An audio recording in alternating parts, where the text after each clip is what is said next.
Batman. A real life Batman. It's like a hawk. It's like a mini hawk.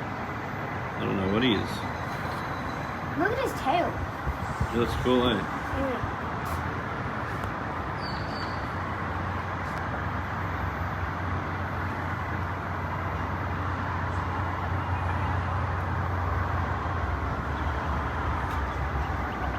I wonder what he's looking for. A little mouse or...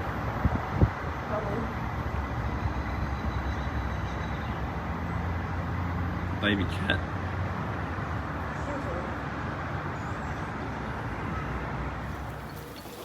What's that post? Fucking post. Trumped fireworks. Yeah. Here's some remnants from cracker night last night. Unreal.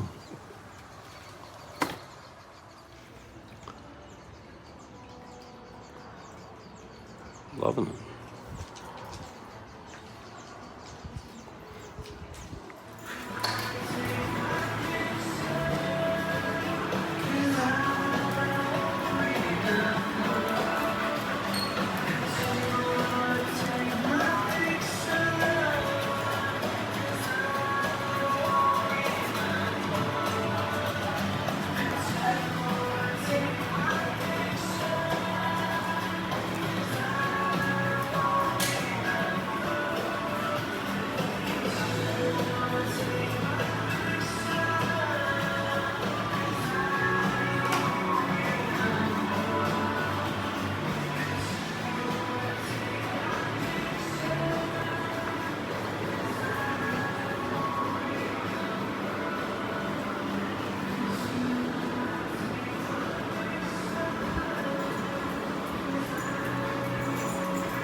Has he got a name?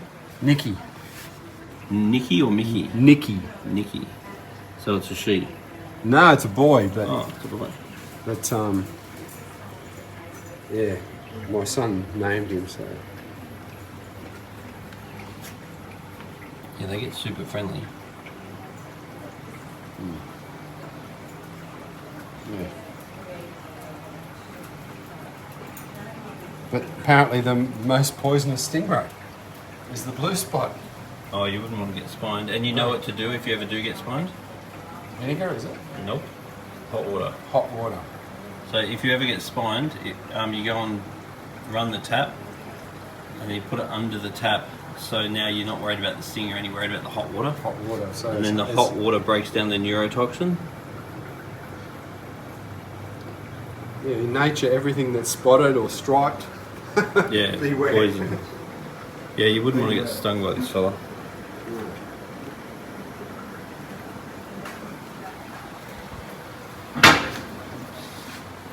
Where you sit at the table.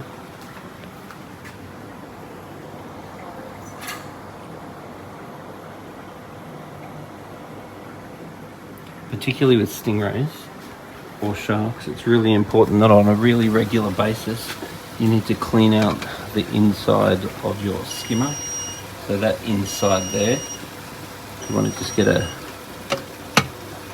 brush and give it a wipe out.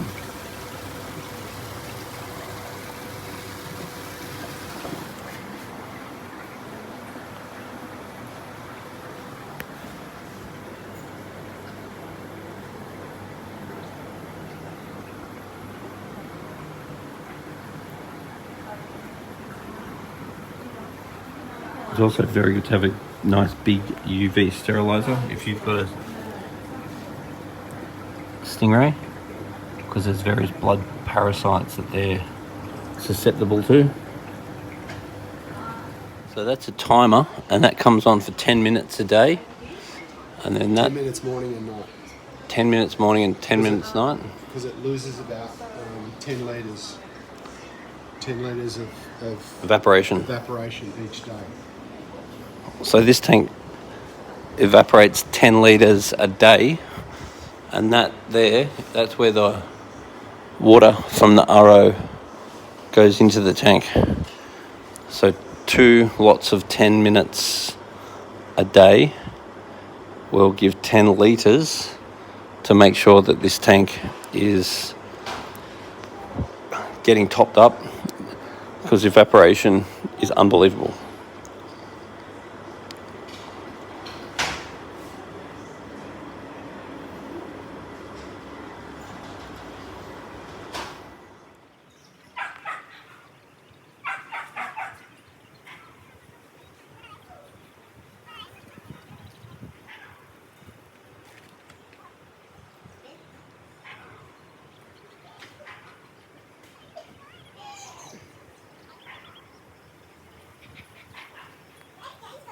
Watch out for that pipe.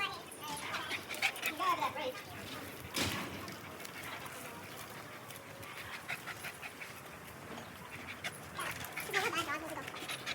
You're a bad guy, right? Yep. That stripes. This is Zen. Wait. What?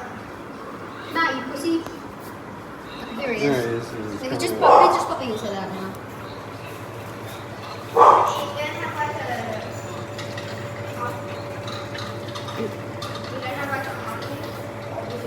So he obviously eats well because he's very interested in his stick. Well, that's his feeding stick.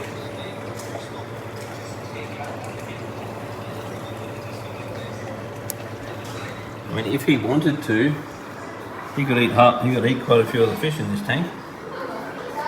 Yeah, he's not interested.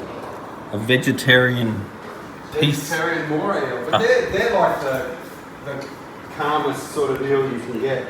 Yeah, yeah. Oh, the stick. He's a peace-loving eel. Hey, dude. Until What what? do you recommend to make him come out from?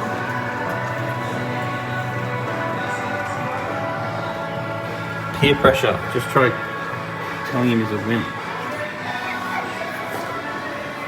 My chillers.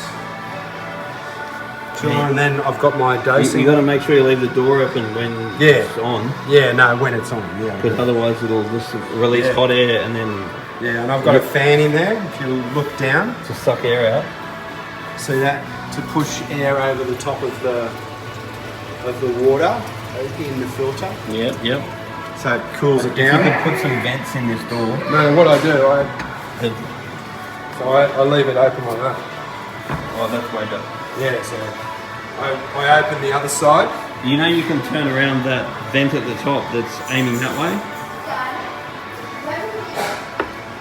Because at the moment the hot air is going that way. You can just take that top off and spin it round so it goes this way. Oh yeah. And then if you open the door or put a vent, in a perfect world, if you have like a vent there. Yeah. No, I normally keep this ajar and that ajar and then the back door ajar. Yeah, So that's there's going to three. fix it. And then I've got the fan running. Dad, Yes. can I get some a prawn for Zeb to eat so he can maybe, and then I can just pour prawn water and then I'll feed him. Right now. He used to go crazy. He used to be up all over here. Yeah, he was really a really great eel because he used to go through the rocks and. So this eel used to be very active, and then they put the stingray in, and since the stingray went in, they've had a personality change, and now the eel's turned into a big wimp. And even the fact that you've got 2 dotty backs is amazing. It's even amazing that this dotty back hasn't killed the other one. Yeah. Because quite They often don't like each other, but I've got two bleenies in there as well. Yeah, wow. They do like this funny dance together. Like I think it's a male. It must be a male and a female. Yeah, they must be.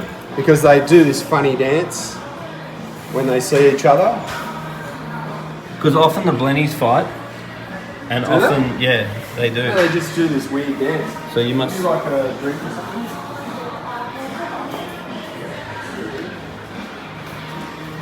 And then he's doing one with the powder blues because they usually end up with white spot.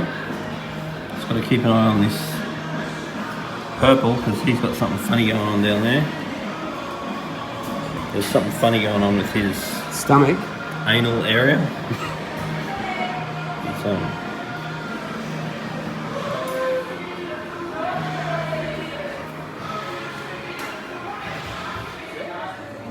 So with an eel, you need to be careful if you don't have lids, because the eel will often jump out, land on the floor. Mom, have a look at this.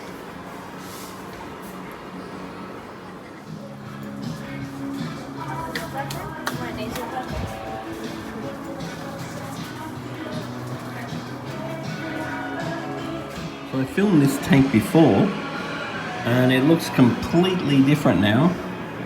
The lights have changed their setting, and the cataphilia have decided to wake up.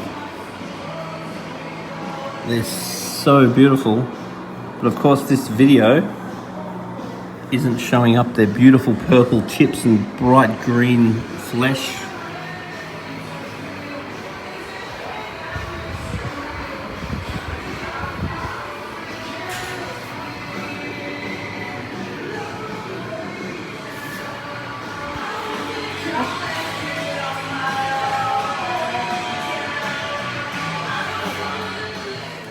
So a female bicolour blenny doesn't have much colour, and a male bicolour blenny has a beautiful big orange tail. Can you see the male, Tony? Have you seen that little crack there? In there. I don't know why. In there somewhere, okay.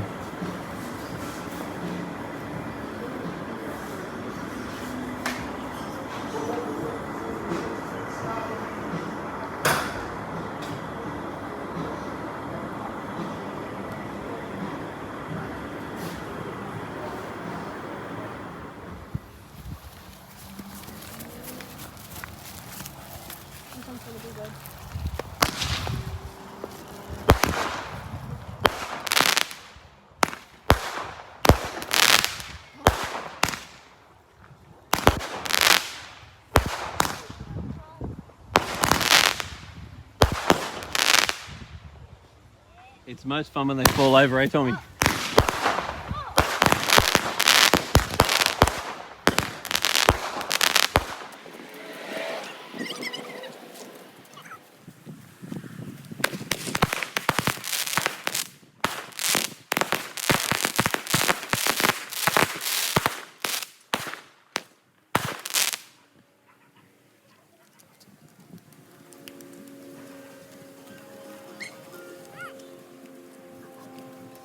Yeah, but short term and long term is the difference. Yeah. So you can have a coral and it can be doing really well for like 9 months, and you can go, oh, that's great. But then over a long period of time, you can find that coral can start to deteriorate, and that can be due to a minor reason. Like if the coral's dying, then usually that's a major reason. That means that your light's wrong, your water flow is wrong, or something major is wrong. But with minor stuff, Slowly kills it. it's a slow problem, yeah. So you can send away an ICP test to Triton, and then Triton will give you a readout of exactly what's going on in your tank, and then you can find that levels that you don't even know anything about are too high or too low, and then you can do something about it, and then you can find that you can grow species of coral that previously, over a long period of time, you couldn't grow. So the ICP tests are really good for solving problems that you didn't know that you had. So over a long period of time, if you send off a Triton test, let's say once every 3 months, then you're sort of ticking that long-term box. Whereas at the moment, you're just going off what you're seeing, and then what you're seeing is very immediate. Because a coral can look completely amazing and then die from something that there's too much of or not enough of. And until that happens over a long period of time, you don't know. And then you can lose corals. I add this. Yep, an amino. Yeah. And then I feed them with this.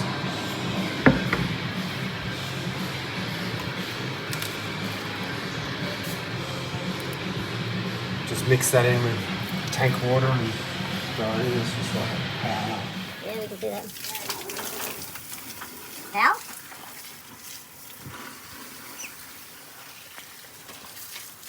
I reckon someone ran back over there. Oh, look, another boom over there, by the way, John. Huh? There was another bang over there. Yeah. Where did that firework come from?